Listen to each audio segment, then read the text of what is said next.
Bismillahirrahmanirrahim. Assalamualaikum warahmatullahi wabarakatuh. Waalaikumsalam warahmatullahi wabarakatuh. Alhamdulillahilladzi arsala rasulahu bil huda wa dinil haq liyudhhirahu ala dini kullihi wa kafa billahi syahida. Asyhadu an la ilaha illallah wahdahu la syarikalah wa asyhadu anna Muhammadan abduhu wa rasuluh la nabiyya ba'dah. Allahumma sholli ala sayyidina Muhammad wa ala alihi wa sahbihi ajmain.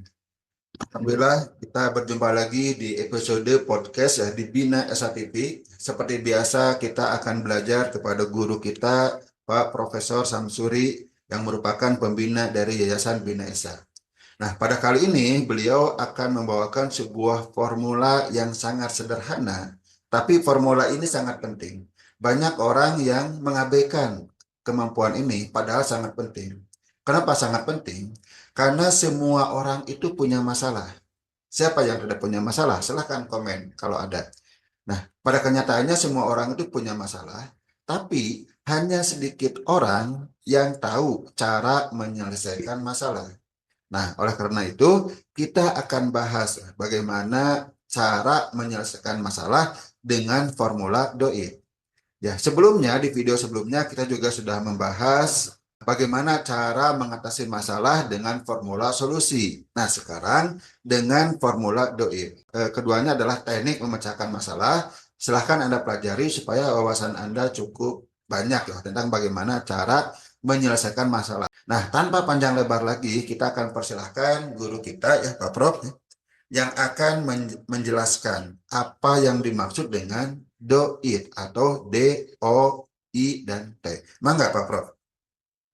Terima kasih Pak Rahmat atas kesempatannya. Para pemirsa sekalian yang Bapak cintai, yang Bapak sayangi, ya. Assalamualaikum warahmatullahi wabarakatuh. Waalaikumsalam warahmatullahi wabarakatuh. Salam sejahtera bagi kita semua. Benar seperti disampaikan oleh Pak Rahmat, setiap manusia pasti akan menghadapi masalah besar atau kecil. Makin besar posisi kita, masalahnya juga pasti makin besar. Oleh karena itu, kita harus punya satu formula, ya, suatu cara bagaimana langkah-langkahnya supaya masalah bisa dicarikan solusinya. Dalam kesempatan ini, Bapak akan menggunakan satu formula yang sangat singkat, mudah diingat, yaitu do it, ya, atau DOIT, ya, atau duit, ya bisa juga ya. Nah, jadi duit itu adalah satu formula, ya. Ini dalam hal ini Pak akan menggunakan bahasa Inggris, ya.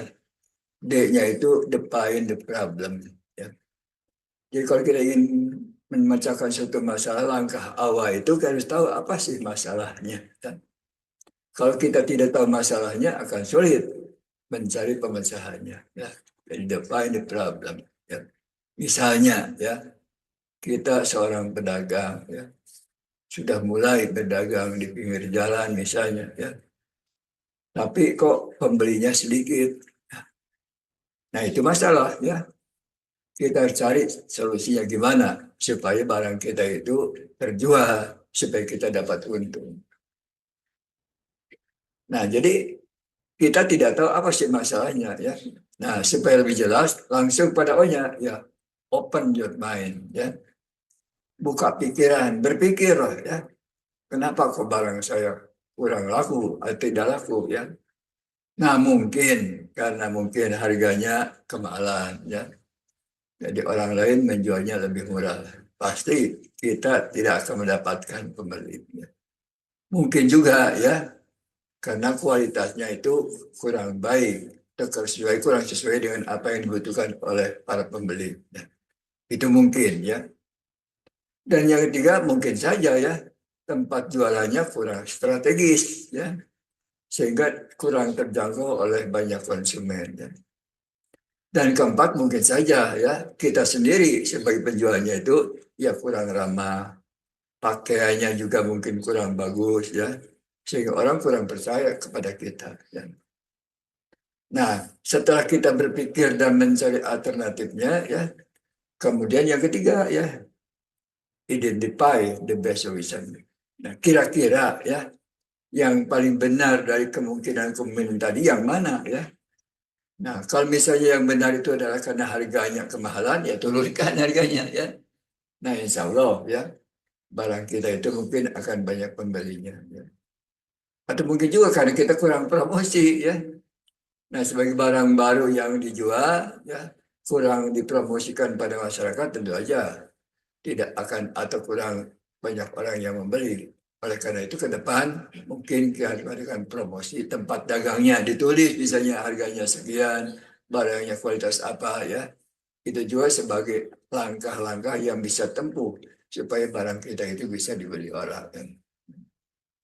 Nah, kalau sudah diketahui ya masalahnya apa, yang terakhir ya dan cari identify the best solution, kemudian yang akhirnya transform into action, lakukan ya. Jadi kalau hanya diputuskan saya tidak lakukan juga tidak akan memecahkan masalah. Nah itu kira-kira garis besarnya Pak Rahmat dan Pak Marisa sekalian ya, bagaimana kita memecahkan masalah ya apabila memang kita menghadapi suatu masalah besar atau kecil. Do it, define the problem, open your mind, identify the best solution, transform into action. Nah, jadi keputusan bagaimanapun bagusnya, kalau Anda dilakukan Pak, tidak akan memecahkan masalah. Itu barangkali sekali garis besar, Pak Ahmad. Oke, baik Pak. Ya, luar biasa, ini formula sangat sederhana, tapi saya yakin kalau kita menerapkannya, kita akan mendapatkan solusi. Cuma di sini saya muncul banyak pertanyaan nih Pak. Ya. Mungkin akan perdalam ya, sambil memperdalam keempat hal ini untuk menjawab pertanyaan saya, yang mungkin juga pertanyaan para pemirsa. Yang pertama, define the problem. Nah, sementara banyak orang Pak yang berasumsi kalau punya masalah itu fokus ke solusi. Ternyata kalau di formula Bapak, solusi itu ada di langkah ketiga. Nih, apa yang salah nih Pak? Ya memang salah ya. Kalau masalah itu terjadi karena memang ada masalah. Nah, apa sih masalahnya? Ya, harus dipahami dulu. Ya, harus dipahami dulu ya. Jadi tadi dagang ya, kenapa kok tidak laku? Itu kan masalah ya. Nah, kita cari ya, sebab-sebabnya mungkin A, B, C ya.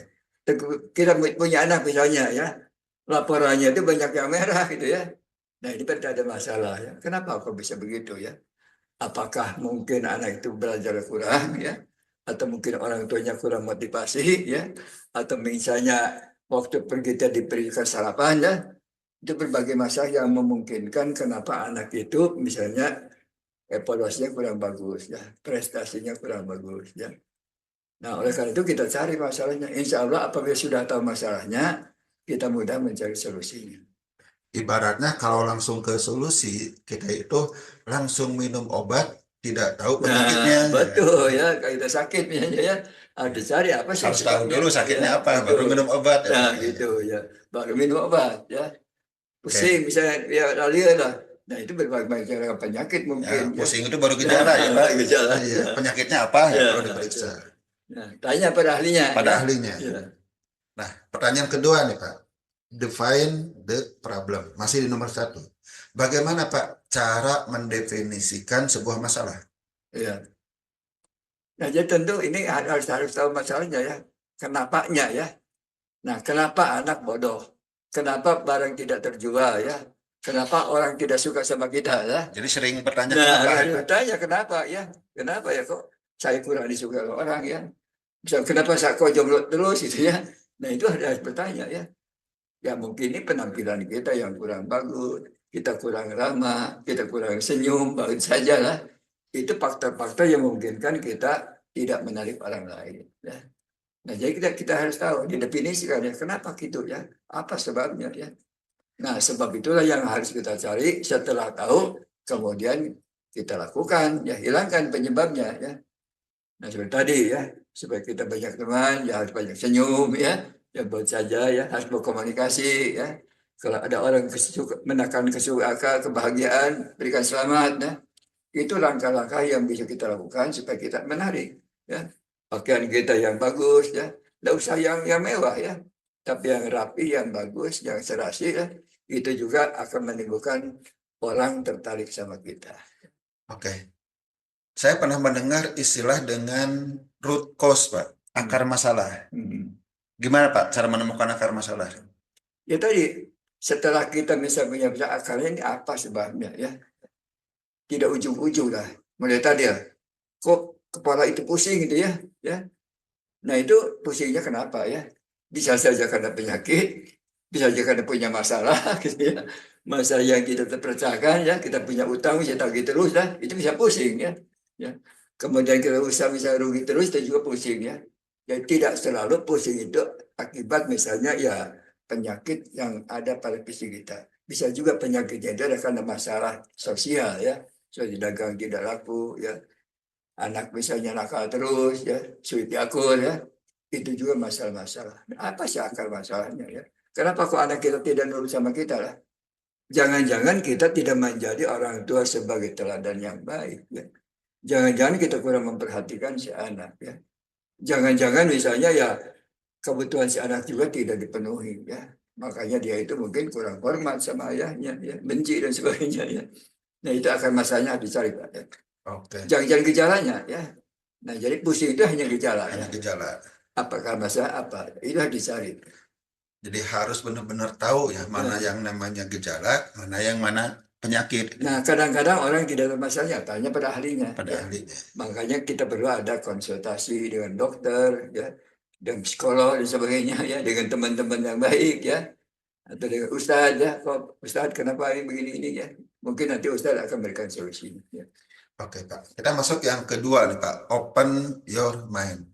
Pertama, saya ingin tanya dulu definisinya, open your mind itu apa tuh Pak? Buka pikir Pak, berpikirlah ya. Kita itu oleh Allah itu dibekali untuk menghadapi kehidupan ini Pak. Satu di antaranya misalnya perangkat keras kita, panca indera kita bisa melihat, bisa mendengar, bisa melangkah ya. Itu ada sebagai perangkat keras yang diberikan Allah kepada kita supaya bisa mengaruhi dunia itu dengan baik ya. Yang kedua, diberikan otak, kemampuan berpikir ya. Kata para ahli, otak manusia terdiri dari 100 miliar sel. Ya. Kalau betul-betul digunakan, ya, setiap masalah itu sebenarnya bisa dipecahkan oleh otak kita. Ya. Tapi kebanyakan kita itu kurang menggunakannya dan kurang mengolahnya. Ya. Nah itulah terkait dengan sistem pembelajaran kita. Ya. Kalau belajar kita hanya mendengar, mencatat, yang mengingat ya, itu tidak mengembangkan otak ya. Itu justru membebani otak. Nah belajar yang baik itu adalah belajar yang menggunakan ya kata pendengaran, penglihatan, ya perasaan ya, kemudian diskusi dengan teman ya, belajar memecahkan masalah ya. Itu adalah langkah-langkah supaya orang itu memang otaknya jadi cerdas, otaknya bisa berkembang. Ya. Kalau saya lihat ya Pak dari keempat langkah ini, kan di langkah ketiga itu mengidentifikasikan solusi terbaik. Ya. Berarti nomor 2 itu bisa dikatakan proses kreatif menemukan banyak solusi Pak. Iya, betul. Oke. Jadi dengan berpikir itu kan kita bisa mendapatkan beberapa opsi. Ya, mungkin bisa A, B, C, D ya. Nah, mana yang terbaik ya? Mana sebenarnya yang menyebabkan masalahnya ya? Tadi misalnya kepala pusing terus ya. Apakah karena A, karena B, karena C ya. Kemudian kita cari ya. Kalau kita sudah menggunakan otak kita, pikiran kita, oh ini penyebabnya C. Nah itu harus dilakukan itu ya. Jadi jangan hanya sekedar tahu ini masalahnya, ya ini solusinya ya. Tapi saat ada solusi, langsung kita lakukan. Oke Pak, sekarang nomor 3 nih Pak, kita akan perdalam lagi. Nomor 3 kan mengidentifikasikan solusi terbaik. Anggaplah saya sudah mendefinisikan masalah, sudah jelas nih masalahnya. Misalnya contoh tadi yang Bapak jualan tidak laku. Ya. Masalahnya apa? Nah, masalahnya itu misalnya harga terlalu mahal. Oh, ya, betul. Tinggal kita berbuka pikiran, solusinya apa kalau harga terlalu mahal? Ya. Itu kan harga terlalu mahal itu pertama bisa mengurangi bahan baku misalnya, Ya. ukuran diperkecil, Ya. kemudian proses produksi ditingkatkan, Ya. kemudian biaya marketing dipotong. Akhirnya dari sana aja kita punya 4 solusi ini Pak, Ya. 4 alternatif. Nah, masuk ke langkah ketiga, dari 4 alternatif itu kita kan harus menentukan mana yang terbaik. Betul. Pertanyaannya, bagaimana cara memilihnya Pak? Ya. Jadi yang terbaik itu ya paling cocok sesuai dengan masalah tadi ya. Jadi apabila misalnya kenapa dagang tidak pertama mungkin harga terlalu mahal ya. Yang kedua tempatnya mungkin kurang strategis ya. Ketiga mungkin juga misalnya ya bahwa barang-barang yang dibutuhkan itu bukan barang itulah, tapi barang yang lain ya. Nah itu dari ketiga kemungkinan itu yang paling bermasalah itu yang mana? Misalnya harga, ya turunkan harganya ya. Nah gimana supaya harga itu tadi ya barangkali ya proses produksinya ya dirubah gitu ya. Mungkin tadi bobotnya dikurangi ya. Tapi tentu saja jangan sampai ya terlalu kecil, terlalu kita terkalahkan oleh orang lain. Maksud saya gini Pak, kan tadi kalau masalah udah jelas, Ya, masalah udah jelas, adanya barang kemahalan. ya, Alternatif solusinya ngurangi bahan baku, ya. proses produksi misalnya dipercepat, biaya marketing dipotong. Anggaplah 3 lah biar Ya. gampang. Nah dari 3 ini kan masalahnya udah jelas semuanya mahal Pak, Iya, sama ya. Yang 3 ini pertanyaannya kita milih yang mana Pak yang terbaik? iya. Semuanya kan udah cocok sebenarnya. Cuma yang terbaik gimana? Menjadi yang pokok tadi kan mahal ya. Ya, Artinya kita menjual orang lain menjualnya Rp1.000, kita menjual 1.200. ya, Tentu harganya disesuaikan dengan yang orang lain jual ya. Kalau orang jual 1.000 kita 1.000 ya. Syukur kalau kita dikurangi di 1.000 ya. Misalnya 990 ya. Kemudian penyebab harga mahalnya kenapa ya? Bisa saja karena misalnya usaha yang kita lakukan itu pinjamnya itu karena tenir ya, bunganya gede ya. Nah oleh karena itu barangkali kita pindah bunganya kepada ya bank pemerintah ya. Atau yang kedua tadi ya, barangkali bahan bakunya ya kita robah ya dengan bahan baku yang lebih murah harganya ya. Yang ketiga ya, mungkin saja misalnya ya bentuknya ya atau obat-obatnya ramuannya juga dikurangi ya sehingga harga kita itu bisa diturunkan tapi tetap kualitasnya itu sesuai dengan yang orang lain jual ya. So, apabila kualitasnya diturunkan juga meskipun harganya sama mungkin barang kita akan kurang laku ya. Ya memang berbagai faktor juga harus dipertimbangkan ya. Tapi intinya kita jangan sampai menjual lebih mahal dibandingkan dengan orang lain ya. Nah, minimal sama ya syukur kalau bisa diturunkan sedikit ya. Nah, sehingga untungnya barangkali kurang gede ya.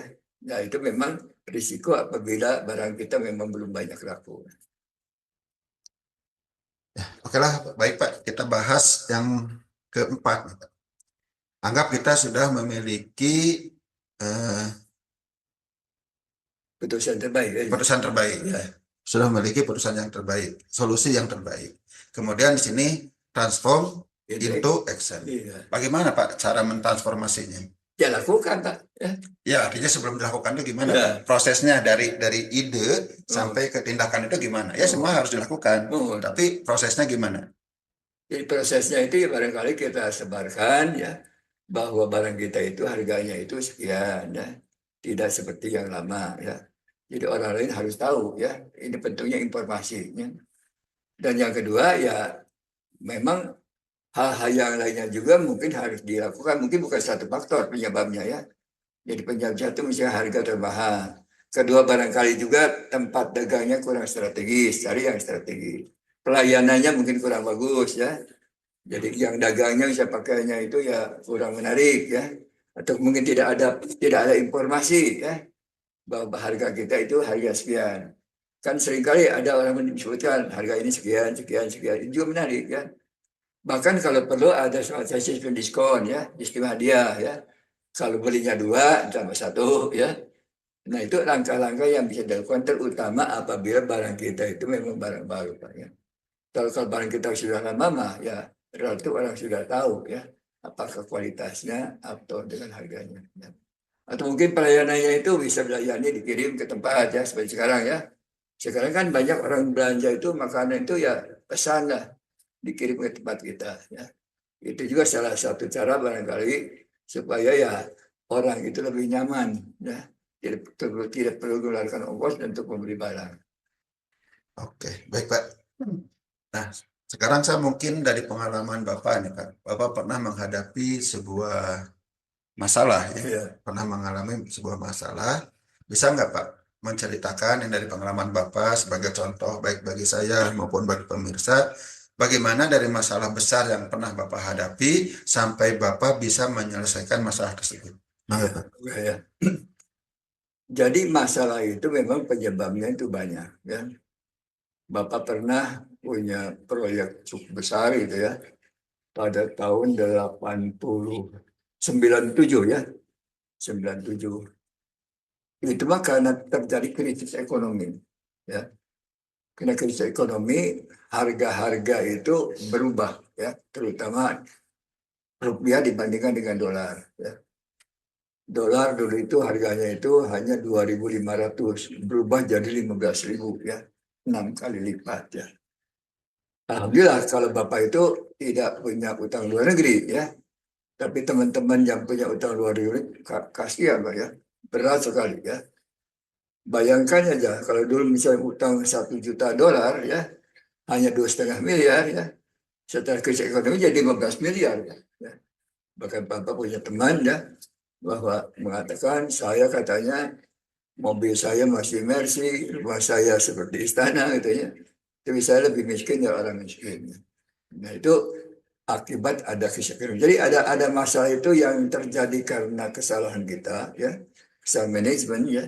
Dan juga ada karena masalah-masalah yang terjadi karena ya force majeure ya. Jadi terjadi di luar jangkauan kita sendiri ya. Nah itu salah satu masalah yang memang sangat berat ya. Jadi kita tidak bisa berbuat apa-apa ya. Tapi meskipun demikian ya, asal kitanya bersungguh-sungguh, itu solusi itu ada saja. Ya. Nah kemudian waktu belajar ya, Bapak itu sekolah itu di SGB, Sekolah Guru B. Ya. Dari 114 siswa itu, Bapak itu termasuk 6 terbaik. Ya. Itu diumumkan oleh direktur sekolah itu, kamu katanya yang ranking 1 sampai 7 itu akan diberikan kesempatan belajar di Bandung, masuk SGA. Ya, Bapak senang sekali ya. Tapi ternyata yang diterima itu hanya 5 orang ya, sedih sekali ya. Nah tapi Bapak tidak menyerah ya. Begitu tidak terima bantu, Bapak kursus tertulis ya. Selama 1 tahun itu tertulis SGA ya. Alhamdulillah berhasil gitu ya. Setelah kursus tertulis capek gitu ya. Kebetulan di Majalengka itu ada KGA, kursus guru A ya. Nah bayangkan ya, tapi karena semangat ya, ngajar di Raja Galuh, jaraknya 15 kilometer ya, pakai sepeda ya, pagi-pagi berangkat ke sekolah ya, sampai jam 12 pulang kembali ke Majalengka ya, sekitar 2 jam di jalan, ikut kursus sore hari jam 5 sampai jam 8 ya. Itu selama 1 tahun ya. Alhamdulillah berhasil. Tapi tahun ketiga ya, Bapak itu yang mengeluh datang kepada Ketua PGRI ya, tolong saya ini bayangkan 1 tahun saya itu belajar tertulis, 1 tahun pulang Majalengka 15 kilometer. Gimana supaya saya bisa pindah ke kota gede ya. Tapi alhamdulillah kalau kita ya mungkin Allah melihat bersungguh-sungguh gitu ya, mendapat kesempatan. Oke katanya nih, bawa surat, bawa ke Bandung katanya ya. Tapi jangan diberi kepada orang lain, kasih kepada direkturnya ya atau kepada kepalanya. Alhamdulillah ya diberikan solusi, Bapak dipindahkan ke Kota Bogor Selatan. Nah ini artinya kalau kitanya bersungguh-sungguh ya, itu Allah juga tidak akan membiarkan kita terus susah. Dan akhirnya pada dapat ijazah SGA ya dari Kota Bogor. Ya. Nah itu salah satu. Jadi ada masalah-masalah yang di luar kemampuan kita. Ya. Itu force majeure. Ya. Seperti terjadi krisis ekonomi. Ya. Tapi juga ada masalah-masalah yang memang ya harus kita hadapi dengan sungguhan. Ya. Dan kalau sungguh-sungguh ada jalan saja. Ya. Bayangkan begitu mudah Bapak pindah dari kota kecil ke Kota Bogor ya. Nah, karena memang kita sudah berjuang 2 tahun ya, menderita ya. Jadi melangkah yang cukup berat ya, Allah juga kan memberikan perhatian. Kasihan lah. Begitu datang ke Bandung, dia udah melihat riwayat Bapak. Oke lah, kata kamu kemana kamu? Gitu, itulah Pak ya. Jadi kalau kita bersungguh-sungguh, Bapak yakin, manja ada wajah ada kata Allah. Ya. Siapa bersungguh-sungguh, Allah akan memperhatikan dan akan memberikan kita keberhasilan. Itu barangkali ya. Baik Pak, mungkin supaya membekas di masuk pikiran saya, para pemirsa, mungkin Bapak bisa memberikan kesimpulan ya, atau ringkasan dari formula DOIT ini. Ya. Bangga, Pak. Baiklah para pemirsa sekalian, jadi DOIT itu ya bahasa Inggris ya. Kalau kita masalah besar atau kecil, sebaiknya ya gunakan formula tersebut ya. Pertama, rumuskan apa sih menjadi masalahnya. Kalau kita tidak tahu masalahnya, solusinya juga tidak akan benar. Bagaimana supaya bisa merumuskan masalah yang benar? Ya gunakan otak kita. Open your mind, berpikirlah, gunakan otak ya. Kapasitas otak itu sangat besar, 100 miliar sel. Kata para ahli, kebanyakan kita itu hanya menggunakan sekitar 2% saja. Ya. Sayang ya. Itulah sebabnya mungkin sebagian besar kita itu ya kurang berkembang. Ya. Nah, dengan berpikir itu kita bisa mengidentifikasi ya kira-kira solusinya itu apa ya. Ditulis oleh kita A, B, C, 1, 2, 3. Dan sekian itu dievaluasi mana yang paling benar ya. Kalau sudah tahu yang paling benar, lakukan. Ya. Jangan hanya sekedar dicatat solusinya A atau B ya. Tapi sudah A itu kemudian kita lakukan, ya amalkan, ya. Insya Allah nanti akan terjadi solusi yang terbaik. Nah, duit juga kadang-kadang dikatakan duit ya. Nah, artinya duit itu kan risiko ya. Jadi kalau kita punya masa memang kita harus berani berkorban ya. Berkorban supaya masa itu bisa terpecahkan. Kalau kita diam saja, tidak melangkah ya. Nah itu masa tidak akan terwujud ya. Kan di pengalaman Bapak ya, ingin mendapatkan ijazah SGA. Tidak diberikan kesempatan langsung ke kotanya ya. Bapak ikut tertulis bisa ya. Tertulis tercapai misalnya bolak-balik kursus ya, bisa ya. 2 kali misalnya sudah menerima, kita minta bantuan orang ternyata ada yang membantu ya, sehingga Pak dipindahkan ke Bogor ya. Nah itulah para mahasiswa sekalian, jadi usaha itu jangan setengah-setengah ya. Jangan ragu-ragu, manjada wajada kata Allah. Siapa bersungguh-sungguh, kita akan berhasil ya. Ya aja barangkali ya, mudah-mudahan ada manfaatnya ya.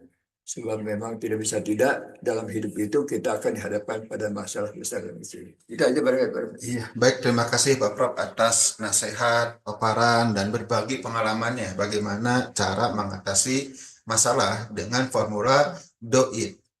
Ya, bukan duit ya, bukan uang. Mungkin ada sebagian masalah bisa diatasi dengan duit, dengan uang, tapi tidak semua masalah bisa diatasi dengan duit. Oke, mungkin sampai di sini dulu ya. Mudah-mudahan video ini bermanfaat, memberikan wawasan bagi kita dan bisa diaplikasikan dalam kehidupan kita sehari-hari, baik kehidupan di rumah tangga, kehidupan dalam bisnis, maupun kehidupan dalam karir. Mohon maaf atas kesalahan dan kekurangan dari kami berdua. Wabillahi taufiq wal hidayah. Wassalamualaikum warahmatullahi wabarakatuh. Waalaikumsalam warahmatullahi wabarakatuh.